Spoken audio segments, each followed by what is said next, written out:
दिल्ली के उपराज्यपाल ने दिल्ली के सरकारी स्कूल के टीचर्स को फिनलैंड ट्रेनिंग के लिए भेजने के प्रस्ताव को मंजूरी दे दी है। एलजी ने ट्रेनिंग के लिए जाने वाले प्राइमरी इंचार्ज की संख्या भी 52 से बढ़ाकर 87 कर दी है।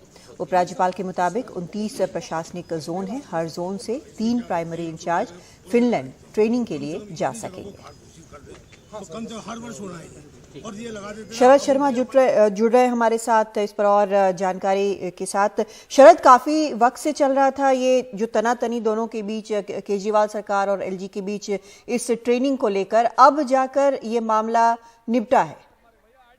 बिल्कुल पिछले 2-3 महीने से लगातार ये चुनी हुई सरकार और राज्यपाल के बीच तनाव का विषय बना हुआ था। आपको याद होगा कि मुख्यमंत्री अपने सभी विधायकों को विधानसभा से लेकर और उपराज्यपाल के घर तक मार्च करते हुए जो पहुंचे थे, वो यही मुद्दा था जिसको लेकर वो पहुंचे थे। और 20 जनवरी को दोबारा से दिल्ली सरकार ने इस मामले की फाइल भेजी थी उपराज्यपाल को। अब जाकर ये जो प्रस्ताव है इसको मंजूरी दी गई है। लेकिन इसके अंदर भी अभी ये साफ नहीं है कि जो जिन टीचर्स को फिनलैंड भेजने का प्रस्ताव सरकार ने भेजा था, क्या ये वही टीचर होंगे या बदलाव होगा, क्योंकि ये कहा गया है उपराज्यपाल की तरफ से कि जो 29 जोन हैं शिक्षा विभाग के, सभी हर एक जोन से 3 टीचर जो हैं वो फिनलैंड ट्रेनिंग के लिए जा सकेंगे। तो ऐसे में ये देखना होगा कि ये वही सरकार का प्रस्ताव था 52 टीचर्स का, लेकिन उपराज्यपाल ने अब 87 कर दिया है। लेकिन क्या ये वही टीचर्स हैं जिनको सरकार भेजना चाह रही थी, या ये नाम जो हैं वो कुछ और हो सकते हैं। लेकिन फिलहाल के लिए ये इतना जरूर तय है कि उपराज्यपाल ने मंजूरी दे दी है। बाकी जो निटी-ग्रिटीज हैं इस पर जो है सरकार का रिएक्शन जब आएगा तब पता चलेगा। काफी लंबे अरसे से अटका हुआ प्रस्ताव था जिसको आखिरकार उपराज्यपाल ने मंजूरी दी है। जी, और उन्होंने ये भी पहले पूछा था कि क्या यहीं पर ट्रेनिंग नहीं हो सकती। अब लगता है कि उसका जवाब मिल गया है और नंबर इसलिए बढ़ गए हैं।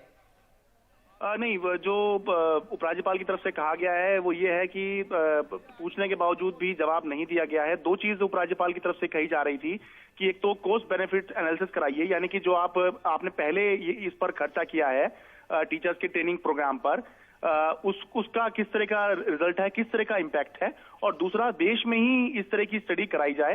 तो ये कहना है उपराज्यपाल का कि लगातार पूछने के बावजूद भी शिक्षा विभाग ने या चुनी हुई सरकार ने इस पर अपना जवाब नहीं दिया है, लेकिन वो इसको अप्रूव कर रहे हैं। लेकिन आगे के लिए उन्होंने कहा है कि इसकी इम्पैक्ट की एक स्टडी कराई जाए, और भारत जब दुनिया भर के लोगों के लिए विश्वगुरु बन रहा है तो यहीं पर देश में ही जो ट्रेनिंग प्रोग्राम है वो आयोजित करने के बारे में ध्यान दिया जाए। जी, और इसके लिए क्या कोई विशेष कैटेगरी रखी गई है कि ये सारे क्वालिफिकेशंस होने चाहिए तभी वो टीचर जाएंगे, या फिर सिर्फ जोन वाइज निर्णय कर लिया गया है? नहीं, अभी तक तो केवल जोन वाइज बताया गया है कि सरकार का प्रस्ताव था कि 52 टीचर्स को वो भेजना चाह रहे थे। उपराज्यपाल का कहना है कि 29 जोन है और सभी जोन में सभी को बराबर मौका मिलना चाहिए। तो हर जोन के 3 टीचर्स का क्राइटेरिया रखा है कि हर जोन से 3 टीचर जाएंगे। तो इस हिसाब से 87 का आंकड़ा होगा टीचर्स का जिनको भेजा जाना है। और जब वापस आ जाएंगे तो इनको पूरी अपनी रिपोर्ट जो है कि इन्होंने वहां पर क्या सीखा है वो देनी है, और आने के बाद यही यहाँ के जो टीचर्स हैं उनको ट्रेनिंग भी दें। ये भी बात जो है उपराज्यपाल की तरफ से कही गई है।